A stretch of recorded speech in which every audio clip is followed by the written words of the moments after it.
नमस्कार दोस्तों, स्वागत करता हूं आपके अपने इस YouTube चैनल पर। दोस्तों, आज की इस वीडियो में हम रीजनिंग के 10 अति महत्वपूर्ण प्रश्नों को सॉल्व करने वाले हैं, जो कि दोस्तों आपके आगामी सभी परीक्षाओं के लिए महत्वपूर्ण है। दोस्तों, ये रीजनिंग का पार्ट नंबर 29 है। अगर आपने इससे पिछले वाले पार्टों को नहीं देखा है तो कृपया हमारे चैनल पर जा करके देख लीजिएगा। उससे पहले दोस्तों, अगर आप किसी भी गवर्नमेंट एग्जाम की तैयारी कर रहे हैं, जैसे देखिए दोस्तों यहाँ पर SSC, MTS, CHSL, CPO, CGL, GD, NTPC, bank, railway, army, CRPF, CTET, police, state exam या अदर किसी भी गवर्नमेंट एग्जाम की तैयारी कर रहे हैं तो इस वीडियो को बिल्कुल भी स्किप मत कीजिएगा, क्योंकि दोस्तों हमने इस वीडियो में जितने भी प्रश्नों को शामिल किया है वो काफ़ी इंपॉर्टेंट है, जो किसी न किसी एग्जाम में पूछे गए हैं। तो उम्मीद करता हूं दोस्तों आप हमारे साथ इस वीडियो में अंत तक बने रहेंगे। तो चलिए हम क्वेश्चन की ओर चलते हैं। दोस्तों, पहले प्रश्न को देखिए। पहला प्रश्न दोस्तों मोस्ट इंपॉर्टेंट प्रश्न है। यहाँ पर देखेंगे दोस्तों प्रश्न में क्या दिया गया है। दिए गए विकल्पों में से संबंधित संख्या ज्ञात कीजिए। दोस्तों हमें यहाँ पर बताना है कि जिस प्रकार यफ का संबंध 216 से है, उसी प्रकार हमें बताना है कि डी का संबंध किस संख्या से होगा। यहाँ पर क्वेश्चन मार्क की वैल्यू क्या होगी। अब देखेंगे दोस्तों इस टाइप के प्रश्नों को कैसे सॉल्व किया जाता है। अगर आप देखेंगे दोस्तों यफ जो है दोस्तों ABCD के क्रमानुसार में 6 नंबर पे आता है, तो यफ का जो स्थान होता है वो 6 नंबर होता है। तो यहाँ पर देखेंगे दोस्तों 6 लिख देते हैं और 6 का क्या करेंगे दोस्तों, 6 का क्यूब करेंगे तो क्या हो जाएगा, 6 गुणे 6 करेंगे, 6 गुणे 6 करेंगे दोस्तों कितना हो जाएगा, इसका क्यूब करेंगे दोस्तों कितना हो जाएगा, 6 के 36, 6 का 216, यहाँ पर 216 हो जाएगा, जो कि दोस्तों यहाँ पर 216 लिखा गया है। उसी प्रकार से दोस्तों क्या करेंगे, यहाँ पर डी का नंबरिंग करेंगे, नंबरिंग करने के बाद क्या करेंगे, उसका क्यूब कर देंगे। तो यहाँ पर दोस्तों देखेंगे डी कितने नंबर पे आता है, 4 नंबर पे आता है। तो यहाँ पर 4 का क्या करेंगे दोस्तों, क्यूब करेंगे। तो 4 का क्यूब क्या होता है दोस्तों, 64 होता है। तो यहाँ पर देखेंगे दोस्तों 64 किस ऑप्शन में है, तो ऑप्शन नंबर सी आपका राइट आंसर हो जाएगा। तो उम्मीद करता हूँ दोस्तों यह प्रश्न भी आपको अच्छे से क्लियर हो चुका होगा। तो चलिए अगले प्रश्न की ओर चलते हैं। दूसरे प्रश्न को देखिए दोस्तों। दूसरा प्रश्न, दिए गए विकल्पों में लुप्त संख्या ज्ञात कीजिए। दोस्तों ये मिसिंग नंबर से रिलेटेड प्रश्न है। तो सॉल्व कैसे करेंगे इस टाइप के प्रश्नों को। सबसे पहले आप देखेंगे कि यहाँ पर लुप्त संख्या कहाँ पर है। तो यहाँ पर देखेंगे क्वेश्चन मार्क दिए गया और इसी क्वेश्चन मार्क की वैल्यू हमें पता करनी है। तो सॉल्व कैसे करेंगे, यहाँ पर देखेंगे इसको सॉल्व करने से पहले हम इन दोनों को सॉल्व करेंगे। जो तरीका इन दोनों में लगेगा वही सेम तरीका हम इसमें लगाएंगे। अब देखेंगे दोस्तों कैसे सॉल्व किया जाता है। तो यहाँ पर आप देखेंगे कि यहाँ पर 3 और 6 और 8 को हम आपस में क्या करें कि यहाँ पर 26 हो जाए, 5, 2 और 7 को आपस में क्या करें कि यहाँ पर 17 हो जाए। उसी प्रकार से दोस्तों हम इस क्वेश्चन को सॉल्व करेंगे। अब देखेंगे दोस्तों सॉल्व कैसे करेंगे। अगर आप देखेंगे कि 3, 6 और 8 को आपस में प्लस करेंगे तो यहाँ पर 26 नहीं आने वाला है। तो कौन सा तरीका लगाएंगे कि यहाँ पर 26 आ जाए। तो यहाँ पर अगर आप करेंगे 3 और गुणे 6 कर देंगे, 3 गुणे 6 करेंगे दोस्तों कितना हो जाएगा, 18 हो जाएगा।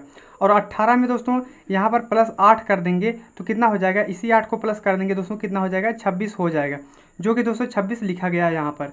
उसी प्रकार से आप क्या करेंगे कि यहाँ पर 5 का गुणा 2 से करेंगे, तो 5 गुणे 2 करेंगे दोस्तों कितना हो जाएगा, 5 दूनी 10 हो जाएगा। और 10 में प्लस 7 कर देंगे कितना हो जाएगा, 17 हो जाएगा, जो कि यहाँ पर लिखा गया है। उसी प्रकार से दोस्तों हम क्या करेंगे, यहाँ पर 6 का गुणा 9 से करेंगे, 6 गुणे 9 करेंगे दोस्तों कितना हो जाएगा, 6 9 54 हो जाएगा। तो यहाँ पर 54 में क्या करेंगे दोस्तों, प्लस 6 कर देंगे, तो प्लस 6 करेंगे दोस्तों कितना हो जाएगा, 60 हो जाएगा।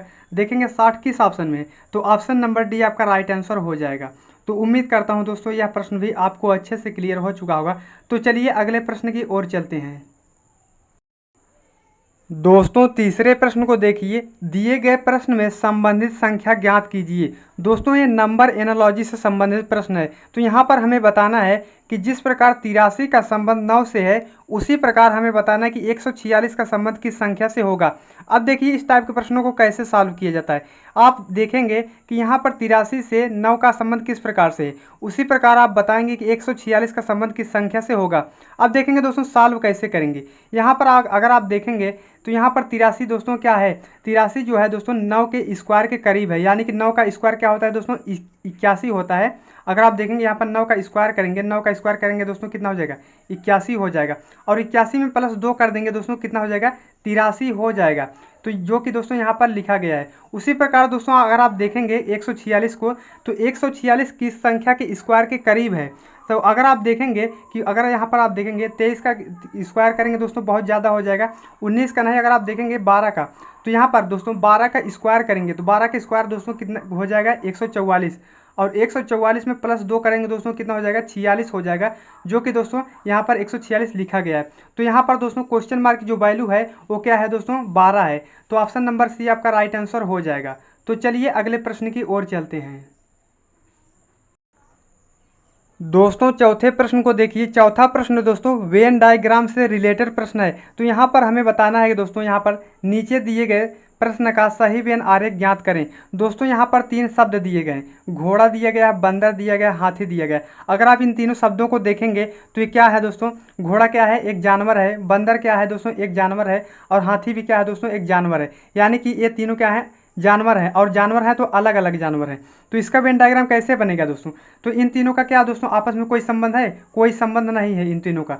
तो इनका तीनों का क्या सर्कल बनेगा दोस्तों, इनका वेन डायग्राम अलग अलग बनेगा। तो घोड़ा का क्या करेंगे दोस्तों, एक हम क्या करेंगे, एक सर्कल बनाएंगे, और देखेंगे दोस्तों यहाँ पर बंदर का क्या करेंगे, एक सर्कल बनाएंगे, और यहाँ पर हाथी का भी क्या करेंगे, अलग सर्कल बनाएंगे। तो यानी कि दोस्तों इन तीनों का क्या हो जाएगा, अलग अलग सर्कल बनेगा, अलग अलग वेन डायग्राम बनेगा। तो देखेंगे इस टाइप का वेन डायग्राम किस ऑप्शन में, तो ऑप्शन नंबर सी आपका राइट आंसर हो जाएगा। तो उम्मीद करता हूं दोस्तों यह प्रश्न भी आपको अच्छे से समझ में आ चुका होगा। तो चलिए अगले प्रश्न की ओर चलते हैं। पांचवा प्रश्न है दोस्तों, दिए गए विकल्पों में से विषम को चुनिए। दोस्तों यहाँ पर 4 ऑप्शन दिए गए हैं और इनमें से हमें बताना है कि सबसे अलग कौन है, यानी कि सबसे विषम कौन है। तो कैसे सॉल्व करेंगे, किस आधार पे सॉल्व करेंगे। सबसे पहले क्या करना है, आपको ऑप्शन को ध्यान से देखना है। तो यहाँ पर दिया गया है दोस्तों 49:13, 58:15, 69:15, 74:11। तो इनमें से कौन सा सबसे अलग है, कैसे पहचान करेंगे। तो यहाँ पर अगर आप देखेंगे कि यहाँ पर 49 दोस्तों दो संख्याओं से मिलकर के बना है। तो 49 दोस्तों यहाँ पर 4 और 9 को आपस में प्लस करेंगे तो 9 4 कितना होता है दोस्तों, 13 होता है, जो कि दोस्तों यहाँ पर लिखा गया है। उसी प्रकार अगर आप देखेंगे कि यहाँ पर 5 और 8 को आपस में जोड़ेंगे, 58 में दो संख्याओं से मिलकर बना है, 5 और 8 को आपस में जोड़ेंगे दोस्तों कितना हो जाएगा, 8 5 कितना हो जाएगा, 13 हो जाएगा। तो यहाँ पर दोस्तों 15 लिखा गया है। अगर आप यहाँ पर देखेंगे, यहाँ पर 6 और 9 को आपस में प्लस करेंगे तो 9 6 कितना होता है दोस्तों, 15 होता है, जो कि दोस्तों 15 यहाँ पर सही लिखा गया है। और यहाँ पर 7 4 11 होता है, जो कि दोस्तों यहाँ पर सही लिखा गया है। यानी कि दोस्तों यहाँ पर 4 और 9 को जोड़ने पर क्या आ रहा है, 13 आ रहा है, तो यहाँ पर सही लिखा गया है। और यहाँ पर दोस्तों 6 और 9 को जोड़ने पर क्या आ रहा है, 9 6 15 होता है, तो यहाँ पर सही लिखा गया है। और यहाँ पर 7 4 11 होता है, तो 11 यहाँ पर लिखा गया है। लेकिन दोस्तों यहाँ पर ऑप्शन नंबर बी में देखेंगे तो 5 और 8 को जोड़ेंगे दोस्तों कितना हो जाएगा, 8 5 13 होता है, लेकिन दोस्तों यहाँ पर 15 लिखा है। तो इसलिए आपका जो राइट आंसर हो जाएगा दोस्तों ऑप्शन नंबर बी हो जाएगा। बी ऑप्शन नंबर सबसे अलग है। तो चलिए अगले प्रश्न की ओर चलते हैं। दोस्तों छठवें प्रश्न को देखिए। यहाँ पर उस विकल्प का चयन करें जो तीसरे पद से उसी प्रकार संबंधित है जिस प्रकार दूसरा पद पहले से संबंधित है। तो यहाँ पर कैसे सॉल्व करेंगे, नंबर एनालॉजी से संबंधित प्रश्न दिया गया है। तो यहाँ पर 2 का संबंध जिस प्रकार 32 से है उसी प्रकार 3 का संबंध हमें बताना है कि किस संख्या से होगा। अब देखिए सॉल्व कैसे करेंगे। अगर आप देखेंगे कि यहाँ पर 2 का संबंध 32 से किस प्रकार से, अगर आप देखेंगे तो यहाँ पर 2 का गुणा क्या कर देंगे दोस्तों, 16 से कर देंगे, तो 16 दूनी क्या हो जाएगा दोस्तों, 32 हो जाएगा। उसी प्रकार दोस्तों 16 का गुणा 3 से करेंगे दोस्तों कितना हो जाएगा, 16 3 48 हो जाएगा। देखेंगे 48 किस ऑप्शन में, तो यहाँ पर 4 ऑप्शन दिए गए हैं और इनमें से 48 कहीं भी नहीं है। तो कोई दूसरा तरीका लगाएंगे इस क्वेश्चन को सॉल्व करने का। अब देखेंगे दोस्तों दूसरा तरीका क्या है, यहाँ पर 2 दिया गया है, अगर इसमें क्या करें दोस्तों प्लस 30 कर देते हैं, तो प्लस 30 करेंगे दोस्तों कितना हो जाएगा, 32 हो जाएगा, 30 2 32 हो जाएगा। अब इसमें भी क्या करेंगे, प्लस 30 करेंगे दोस्तों कितना हो जाएगा, 30 3 33 हो जाएगा। तो 33 किसी भी ऑप्शन में नहीं देखने को मिल रहा है, तो यहाँ पर कोई दूसरा तरीका लगाएंगे। अब देखेंगे दोस्तों सही लॉजिक क्या लगेगा। तो यहाँ पर अगर आप देखेंगे यहाँ पर 2 दिया गया, अगर दोस्तों 2 की घात 5 कर देते हैं, यानी कि 2 का गुणा क्या करना है, 5 बार करना है। तो 2 का गुणा 5 बार करेंगे, 2 गुणे 2, फिर गुणे 2, उसके बाद गुणे 2 करेंगे, यानी कि दोस्तों यहाँ पर 5 बार करेंगे। तो 2 दूना 4, 4 दूनी 8, 8 दूनी 16, 16 दूनी 32। तो यहाँ पर दोस्तों 32 लिखा गया है। तो यहाँ पर दोस्तों यही सेम तरीका दोस्तों इसके साथ भी करेंगे, यानी कि 3 की घात 5 करेंगे, यानी कि 3 का गुणा 5 बार करेंगे। तो देखेंगे दोस्तों कितना आता है। अगर आप देखेंगे 3 की घात 5 करेंगे दोस्तों, 3 की घात 5 करेंगे तो कितना आएगा, 3 गुणे 3 करेंगे, 3 गुणे 3, फिर उसके बाद गुणे 3, यहाँ पर गुणे 3, इसी प्रकार 5 बार करेंगे। तो 3 3 त्रिका 9, 9 त्रिक 27, और 27 ये क्या होता है दोस्तों 81 होता है। और 81 में गुणे 3 कर देंगे दोस्तों कितना हो जाएगा, तो गुणे 3 करेंगे दोस्तों कितना हो जाएगा, 243 हो जाएगा।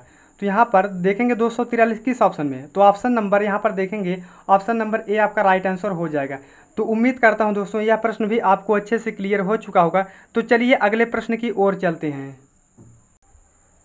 7वां प्रश्न दोस्तों वेन डायग्राम से रिलेटेड प्रश्न है। तो यहाँ पर दिया गया है नीचे दिए गए प्रश्न का सही वेन आरेख बताएं। दोस्तों यहाँ पर 3 शब्द दिए गए हैं, पक्षी, तोता, चमगादड़। इन तीनों का आपस में कैसे संबंध हो सकता है, कौन सा वेन डायग्राम बनेगा। तो यहाँ पर अगर आप देखेंगे पक्षी दिया गया, तोता दिया गया और चमगादड़ दिया गया है। अगर आप देखेंगे दोस्तों पक्षी जो है दोस्तों क्या है, ये तोता क्या है दोस्तों, पक्षी तो है। तो यहाँ पर तोता क्या है दोस्तों, पक्षी के अंतर्गत आ जाएगा। लेकिन दोस्तों यहाँ पर चमगादड़ उड़ता तो है पक्षी की तरह, लेकिन यह क्या है, पक्षी नहीं है, एक स्तनधारी जीव है। तो इसका वेन डायग्राम कुछ इस टाइप से बनेगा। तो अगर आप देखेंगे यहाँ पर तोता क्या है दोस्तों, पक्षी के अंतर्गत आ जाएगा। तो यहाँ पर तो पक्षी का एक सर्कल बनाएंगे और इसके अंतर्गत क्या आ जाएगा दोस्तों, तोता आ जाएगा। और दोस्तों यहाँ पर चमगादड़ का जो सर्कल बनेगा वो अलग बनेगा। देखेंगे दोस्तों इस टाइप का वेन डायग्राम किस ऑप्शन में, तो ऑप्शन नंबर ए आपका राइट आंसर हो जाएगा। तो उम्मीद करता हूँ दोस्तों यह प्रश्न भी आपको अच्छे से क्लियर हो चुका होगा। तो चलिए अगले प्रश्न की ओर बढ़ते हैं। दोस्तों 8वें प्रश्न को देखिए। 8वां प्रश्न दोस्तों मोस्ट इंपॉर्टेंट प्रश्न है। तो यहाँ पर दिया गया दोस्तों, और यह प्रश्न दोस्तों एसएससी एमटीएस 2019 का पूछा गया प्रश्न है। अब देखेंगे दोस्तों यहाँ पर दिया गया है 5 का संबंध पेंटागोन से है। आप सभी को पता होगा कि यहाँ पर 5 मतलब 5 होता है और यहाँ पर पेंटागोन का मतलब होता है 5 भुजाओं वाला। तो यहाँ पर दोस्तों नंबर पहले दिया गया है और भुजा बाद में दी गई है।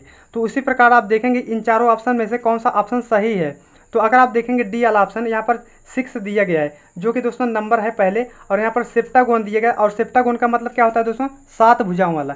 लेकिन दोस्तों 6 का मतलब 6 होता है, तो इसलिए ऑप्शन नंबर डी आपका नहीं होगा सही। अब देखें दोस्तों यहाँ पर स्क्वायर दिया गया और यहाँ पर 4 दिया गया है। स्क्वायर में कितनी यानी कि वर्ग में 4 भुजाएं होती हैं। लेकिन दोस्तों यहाँ अगर आप देखेंगे कि यहाँ पर नंबर बाद में दिया है और यहाँ पर दोस्तों भुजा क्या है पहले दे दी है। लेकिन दोस्तों यहाँ पर आप देखेंगे तो नंबर पहले आना चाहिए। तो यहाँ पर दोस्तों ऑप्शन नंबर सी भी नहीं होगा और यहाँ पर डी नहीं होगा। यहाँ पर देखेंगे दोस्तों उसी प्रकार से देखेंगे तो यहाँ पर ट्राइंगल दिया गया है। ट्राइंगल का मतलब त्रिभुज होता है और त्रिभुज में कितनी भुजाएं होती हैं, 3 भुजाएं होती हैं। तो यहाँ पर दोस्तों 3 को यहाँ पहले होना चाहिए था और ट्राइंगल को यहाँ पर बाद में होना चाहिए था। लेकिन दोस्तों यहाँ पर ट्राइंगल को दोस्तों पहले दे दिया है। तो इसलिए ऑप्शन नंबर क्या हो जाएगा, ऑप्शन नंबर यहाँ पर बी और सी और यहाँ पर डी नहीं होगा। तो ऑप्शन नंबर क्या हो जाएगा, 4 हो जाएगा। यहाँ पर देखेंगे 4 दिया है, 4 का संबंध है। यहाँ पर 4 क्या है दोस्तों, नंबर पहले दे दिया है और यहाँ पर रेक्टेंगल दिया है। रेक्टेंगल का मतलब होता है आयत, और आयत में 4 भुजाएं होती हैं। तो यहाँ पर दोस्तों ये ऑप्शन सही है। तो इसलिए आपका जो है ऑप्शन सही हो जाएगा दोस्तों, ऑप्शन नंबर ए आपका राइट आंसर हो जाएगा। तो उम्मीद करता हूँ दोस्तों यह प्रश्न भी आप समझ गए होंगे। तो चलिए अगले प्रश्न की ओर चलते हैं। दोस्तों 9वें प्रश्न को देखिए। 9वां प्रश्न दोस्तों मोस्ट इंपॉर्टेंट प्रश्न है। यहाँ पर देखेंगे यदि हरे का अर्थ है लाल, लाल का अर्थ है नीला, नीले का अर्थ है नारंगी और नारंगी का अर्थ है पीला और पीले का अर्थ है हरा, तो साफ आसमान का रंग क्या होगा। दोस्तों हमसे पूछ क्या रहा है, साफ आसमान का रंग क्या होगा। आप सभी को पता होगा कि साफ आसमान का रंग क्या होता है दोस्तों, नीला होता है। तो आप पहले ये देखेंगे कि नीले को क्या कहा जा रहा है, यानी कि दोस्तों नीले रंग का अर्थ क्या है। यहाँ पर अगर आप देखेंगे लाल का अर्थ है नीला और नीले का अर्थ है नारंगी। तो इसका जो राइट आंसर हो जाएगा दोस्तों, यहाँ पर आसमान का रंग क्या होता है दोस्तों, नीला होता है और नीले को क्या कहा जा रहा है, नारंगी यहाँ पर बोला जा रहा है। तो इसका जो राइट आंसर हो जाएगा दोस्तों नारंगी हो जाएगा। देखेंगे दोस्तों नारंगी किस ऑप्शन में, तो ऑप्शन नंबर सी आपका सही जवाब हो जाएगा। दोस्तों आज का हमारा अंतिम प्रश्न है। अंतिम प्रश्न को सॉल्व करने से पहले दोस्तों अगर आप हमारे चैनल पर नए हो तो हमारे चैनल को सब्सक्राइब जरूर करें। तो चलिए दोस्तों हम इस क्वेश्चन को सॉल्व करेंगे। देखेंगे दोस्तों कि क्वेश्चन किस टाइप का दिया गया है। तो यहाँ पर अगर आप क्वेश्चन को देखेंगे तो यहाँ पर एक सीरीज चल रहा है, यानी कि दोस्तों ये नंबर सीरीज से संबंधित प्रश्न दिया गया है। तो आप देखेंगे सीरीज कैसे आगे बढ़ रहा है। तो यहाँ पर देखेंगे 1 से क्या हो गया है दोस्तों, 0 हो गया है। तो यानी कि दोस्तों अगर 1 में 1 माइनस कर देंगे दोस्तों क्या हो जाएगा, 0 हो जाएगा। अब देखो दोस्तों यहाँ पर देखेंगे 0 से क्या हो गया दोस्तों, 3 हो गया है। यानी कि दोस्तों अब अगर आप क्या करेंगे +3 कर देंगे तो 3 हो जाएगा। 0 में +3 करेंगे 3 हो जाएगा। अब देखेंगे 3 से क्या हो गया दोस्तों, 2 हो गया है। फिर माइनस क्या कर दिया है, 1 कर दिया है। 2 से क्या हो गया दोस्तों, 5 हो गया है। 3 2 क्या होता है दोस्तों, 5 होता है। अगर यानी कि दोस्तों यहाँ पर +3 किया है। उसके बाद यहाँ पर देखेंगे 5 से क्या हो गया दोस्तों, 4 हो गया है। उसके बाद क्या करेंगे, यहाँ पर -1 कर दिया है। अब दोस्तों यहाँ पर देखेंगे उसके बाद यहाँ पर क्वेश्चन मार्क दिया गया है। यहाँ पर क्वेश्चन मार्क की वैल्यू हमें फाइंड आउट करनी है। तो कैसे पता करेंगे, तो यहाँ पर पहले आप देखेंगे सीरीज को। तो यहाँ पर पहले क्या किया है, -1 किया है, फिर +3 किया है, फिर -1 किया, फिर +3 किया, फिर -1 किया। अब क्या करेंगे दोस्तों, उसके बाद +3 करेंगे। अगर 4 में दोस्तों +3 करेंगे दोस्तों कितना हो जाएगा, 7 हो जाएगा। तो यहाँ पर क्वेश्चन मार्क की जो वैल्यू है दोस्तों क्या होगी, 7 होगी। तो देखेंगे 7 किस ऑप्शन में है, तो ऑप्शन नंबर डी आपका राइट आंसर हो जाएगा। तो उम्मीद करता हूँ दोस्तों यह प्रश्न भी आपको अच्छे से क्लियर हो चुका होगा। तो मिलते हैं नेक्स्ट वीडियो में, तब तक के लिए जय हिंद जय भारत।